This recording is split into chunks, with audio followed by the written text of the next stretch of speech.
Hello, everyone. This is Audioheads Geeks Assembled, and today we're discussing Bernice Summerfield and Dead and Breakfast. And it's the stars the alternative universe, the Unbound universe, Third Doctor, played by David Warner, and It's also stars. Uh, um, Oh my god, I've drawn a blank.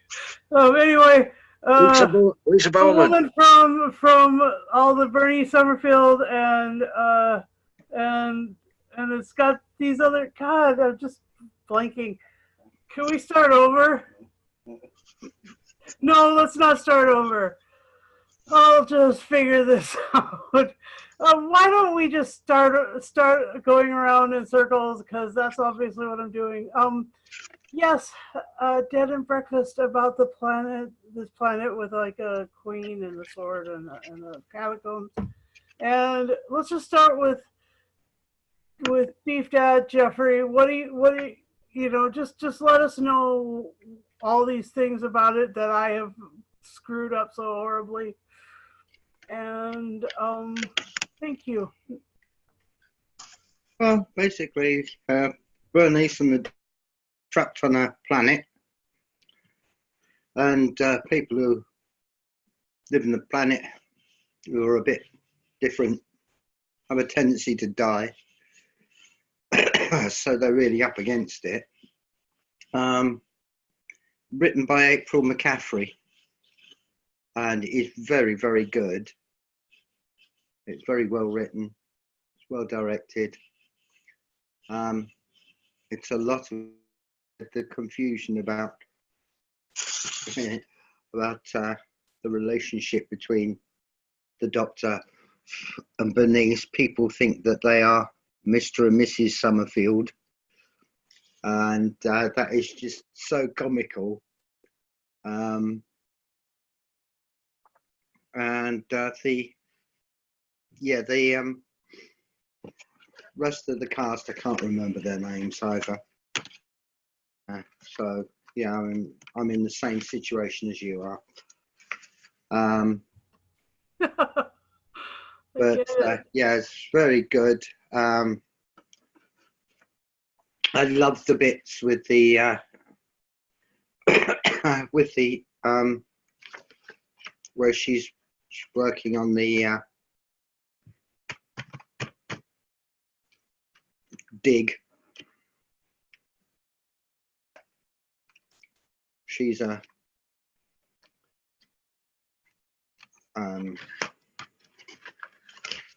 what's the name? What do you call it? Archaeologist. Yeah, and that's oddly enough, that's what my granddaughter wants to be. But yeah, and of course they end up searching for the queen of the planet, who has died, or has she? And her sword, but the queen's sword tends to be an energy flux mover, and it's brilliant. And Bernice gets taken over by the spirit of the queen, and yeah, it's just amazing. It's sort of ghostly, science fictiony, and it's just such a great blend of things. And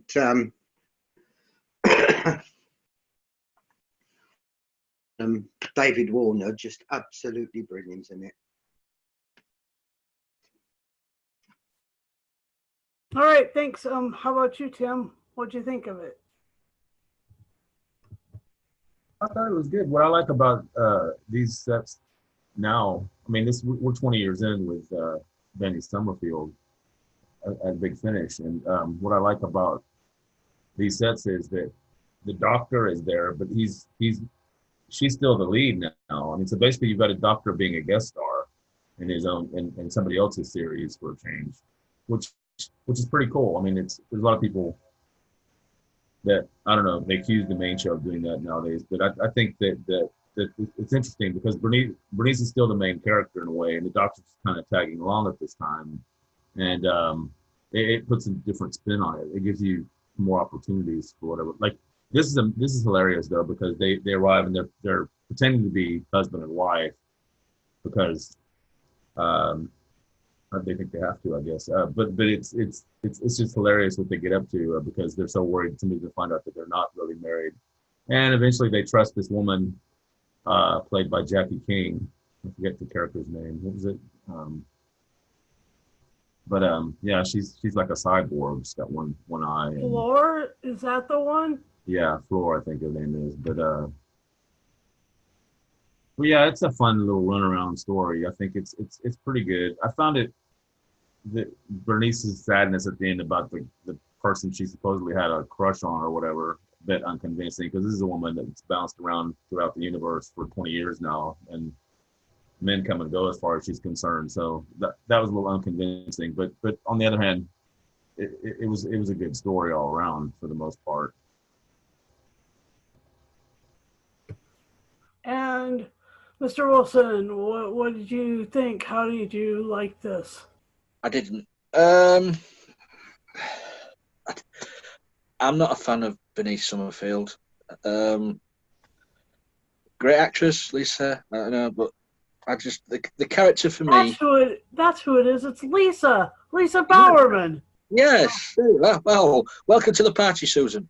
Yeah, thanks. I'm just slowly catching up with my brain. For me personally, I think Bernice works better alongside Sylv and Sophie, like they did in the books. The rapport is much better than the Unbound Doctor. I just don't enjoy this team up. I know they've teaming up Bernice with the Doctor or whoever because of the sales of her solo adventures dropped so drastically they just wasn't selling. This is why the team she's been teamed up with someone for quite a few years now. The story wise, it wasn't anything out of the ordinary. Jacqueline King, brilliant as the cyborg. She was outstanding in that performance. As Beef Dad mentioned, the possession of Bernice, that was really well acted. But for me, I don't know, it just didn't grasp me. You know what I mean?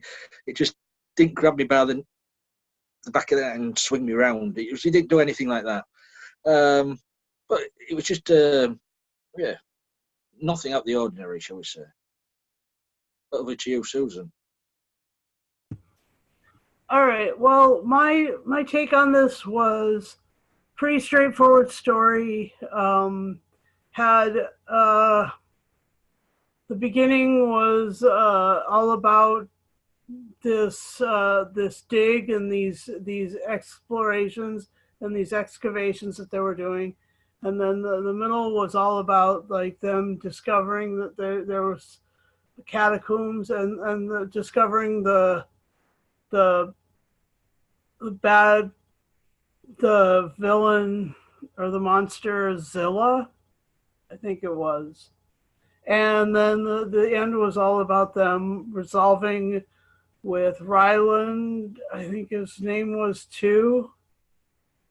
God.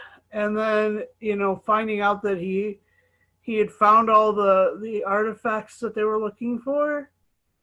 And then they find out that everybody's been controlled by this mind. And it's been done a lot. The Master does it. I mean, a lot of other characters in this universe do that sort of mind control thing. But, it was interesting. Floor played by, who'd you say, Jackie King? Yeah, that was really awesome. And but David Warner, he was, he played a quirky sort of doctor, I mean, he played more like a fourth Doctor kind than a third Doctor kind, even though that's kind of where he is in the structure of the Unbound Universe Doctors. Is that he's the third, but he's yeah, it was really cool, and I really enjoyed it. And sorry, Lisa, I didn't mean to forget your name, but I've forgotten a lot today all of a sudden. But anyway, so let's talk about favorite moments, or possibly in Lee's case, what you didn't really like about it. So I'm just gonna bop it right back to Lee because I want to hear what he didn't like about it. Okay. Well, what you said, Susan, it's a pretty standard story, and that's what it came across as just a standard story. There was nothing there. Yeah, I love David Warner. I think he's an excellent actor, but I'm a bit bored of him playing this character all the time. Give him something else to do. Give him another, because he used to play, in the Sapphire and Steel audios. He's been in other audios and like that, but all they seem to be giving him now is this role. Please, shove him in another story. Get him doing something else a bit more exciting. For me personally, Lisa Bowerman, yes, I love. Bernice is, for me, is, as I said, better with the seventh and ace. That team really works well together. And as I said, the portrayal of a possession, very, very good.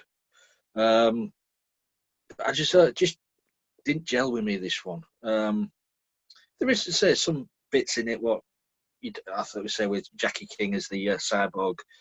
That one where she was talking about her, unrequited love and all like that. Very good scene. But for me, it's just, I don't know. The story didn't do it for me. And as I say, I'm just a bit fed up of them just giving this role to Warner all the time. Give him something else to do. He's a very good actor. Let him shine in something else. That's all I'm saying. Over to you, Susan. Okay, just to argue a little bit with your point, I don't think that they're going to give someone who's played the Doctor another role, Lee. I just don't think that they're going to do No, he's that. done it before. He's had many a big finish. Yes, Colin Baker's played other roles. Pete Davidson's played roles. All right, I stand corrected. Sorry. Peace. Okay, Tim, what were your favorite bits, or go ahead. Continue. Well, I kind of what are see your criticisms? I kind of see Lee's point in a way. Like I said, I think it's interesting the approach they're using, because actually the Doctor's a guest star rather than the main character. It does put him on the it does put him in the background quite often. I just think it's an interesting approach for. I wasn't aware that the sales of Bernice Summerfield had dropped, so that they were doing that for that reason. I mean, they're also. I think that one thing that's interesting is they're also being very experimental, because they're getting first time writers in here too. They're trying to get new writers for into their community at Big Finish, and this was a first time writer, a big fan, according to the behind the scenes at the end, and I think she did a pretty good job. I think the only missteps, I think, were, like I said, the business about Benny being so upset about losing that one character that she's only known for 10 minutes, and the melodrama of Floor's unrequited nonsense kind of got old, I think, kind of quick. But otherwise, I thought it was a pretty good story, and it was very well acted, as everybody said. So I don't really have a lot of fault with it. I think it was pretty okay. Anything you truly liked about it? Well, I like Benny Summerfield. I like these adventures, and I think it's I like David Warner as well. So I think anytime you get to hear them, it's a good thing. But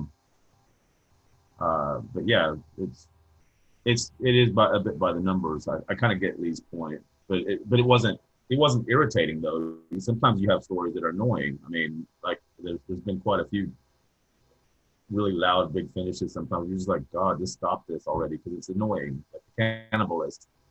But but anyway, that's another story for another day. Yeah.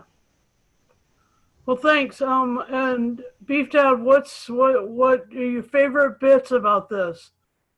And I don't think you're going to have any criticism since this was one of the ones that you wanted to do, and with I enjoyed it. So please just share the best. Um, really enjoyed the performance of Sam Hallion as Ryland. I loved the bit where he found the Queen's sword. I thought that was just so good. I loved the point where the Queen possessed Bernice. That was great. That so well. And the bit that really got me was where they managed to get the Queen out of Bernice and captured her and put her, and she was in the eyeball from Floor, the cyber creature. And that was the idea of it. Her being eyeball just amused me, and I just thought it all worked so really well. I liked the story. I liked the direction. I enjoyed the performances. Lisa, as always, was lovely. I like the way David Warner's playing eccentric. I do like that. Yeah, he gets eccentric and he gets stroppy. Yeah, he's sort of much more humanistic doctor than Gallifreyan, should we say? But, Are you typing on something? sorry? Were you typing something? No, I was just going. Okay. Okay. Just so you know, it was rattling a little. I just had to ask. Okay, well, you'd be weird. It was for me. It was most enjoyable, and yeah, liked it. Really liked it. All right. Well, my favorite bit, Leah's already said, was the story of Flor and her wife, and the memory stored in that very eyeball that Jeffrey was talking about, and that was a really emotional thing, and so I like that, and I like the way the doctor was assisting Bernice, and I thought that the fact that he had the technology to assist all these processes. I mean, he was basically like the geek squad of the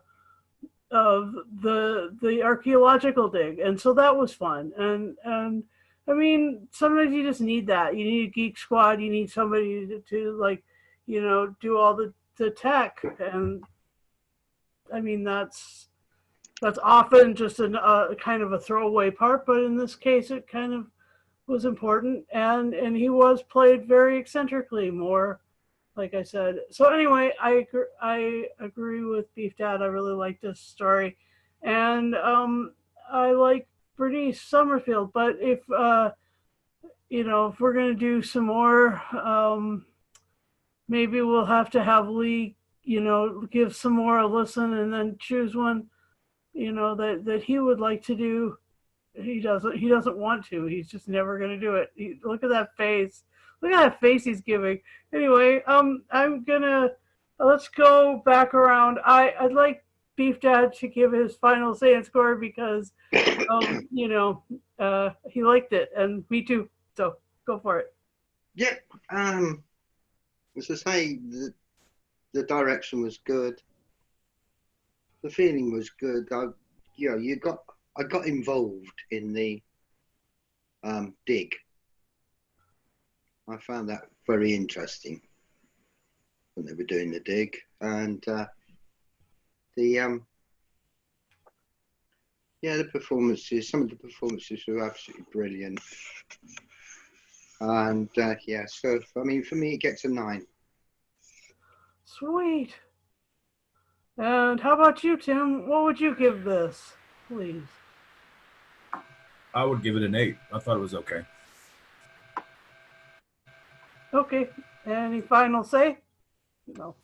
Okay. Well, I've said it. I kind of think that these are all what do you call it, spin-offs, and they're not for everybody. I mean, if Lee doesn't prefer this particular spin-off, that's fine. I mean, I really haven't enjoyed Countermeasures. The few I've tried to listen to, so you know what I mean. They are what they are. So Countermeasures brought me to tears as well. Countermeasures. I wasn't dissing that. I'm just pointing out to each their own. You know, when it comes to these spin-offs, some people like some and some people don't. So it is what it is. All right. And Lee, since Tim came to your You see, these box sets are called The New Adventures of Bernice Summerfield, right? Right. Why are they using the Doctor Who theme? Oh, good question. Good question, Grasshopper. I thought, hold on a minute. Bernice has got her own theme. Why are they using the Doctor Who theme on She's got several, really. Yeah, I know, but it's her box set. So really, it should be her intro theme, not Doctor Who theme. My opinion. It's a mashup, isn't it? But I'm wondering if they don't have some kind of long-term plan, because technically he's in the wrong universe now, isn't he? She brought him into her universe, right? Didn't that happen in the last set or the one before or something? Or did he take her into his universe? At first, she was in his universe, the alternate universe. Yeah. I think somehow he's in hers now. So that I wonder if they're planning some kind of meetup with Tim Treloar or something. Yeah. So the score-wise, Sorry. Acting, the acting's on top form as always, but for me, it's the story didn't do it for me. 6. Okay. That makes sense. And because I really liked it, and because it was interesting, and I enjoyed the story, and I always love a bit of archaeology. My theory on science fiction, born out by my love of Stargate and other science fiction stories of this ilk, it always has to start with archaeology, and then it can get to the science fiction. That's fine. It has to start sometimes in some sort of past, because you got to have the past, present, future. It's got to be that kind of thing, and this one nails it. I'd like to, and I'll give it a 9 out of 10 because it was good. And so I'd like to thank you guys for listening to this Audio Heads podcast, and I'd like to thank you for joining us on our Facebook and retweeting our tweets, and you can find a lot of videos on our Tumblr, and there is also a Facebook group, and so there's just lots of social media. There's Lee's Instagram with all of the coolest science fiction and horror stuff on there right now. And I just encourage you to join us as well, because we like a lively discussion. We don't always have to agree. In fact, we often don't agree. And no. And even if we forget things, like myself and others have forgotten things in the past, it's just okay. you can be yourself. There's absolutely no, controlling any of the people here. So just come talk about your favorite stuff and talk about this other geeky stuff too. We watch things, we read things that are fun, and we'll discuss things. And Lee and his mate Ethan are doing this whole slew of audio of music stuff, which is really fun. And so by all means, like, hit the subscribe button, and like Beef has been saying recently, and hit the little bell so that you'll hear when we have a release. We have releases fairly frequently, like once or twice a week. So please enjoy this stuff. And thanks for watching, and we'll see you in a fortnight. Okay. Bye-bye.